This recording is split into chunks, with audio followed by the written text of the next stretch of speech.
เดี๋ยวแกะน้องได้ลูกสบายดีสบายแล้วนี่แล้ว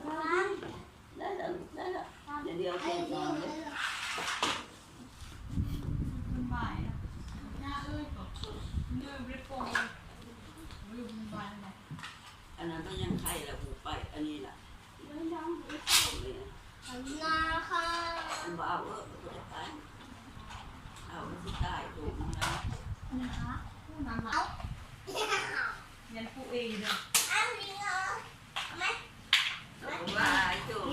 เงี้ยเงี้ยเงี้ยเงี้ยตึงเงี้ยเงี้ยเงี้ยเงี้ยตึงไอ้สิเรียนได้มาทางกับมาปลูกซะได้คนละลูกปล่อยปลาเลยติดโลนี่บ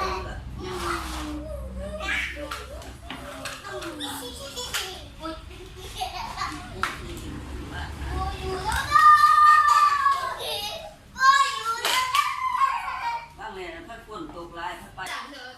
ลูกพาลงไปหันแล้วเมื่อแม่บอกเรายิ่งบดใจใจมุกฝาก ดาวทางบ้านนี่ นั่นโอ๊ต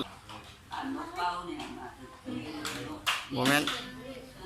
มนต์ทอยวินเนอร์นะ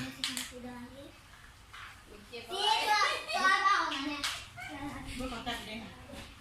มาประตูไม่ตู้เดือนนั้นจะก็นั่งก็หอบเอาอันนี้เอาที่นอนแล้วบอกไอ้น่ะเป็นญี่ปุ่นวินเนอร์จากได้มาหันลูก ไม่รีบวะของอ้ายก็หัน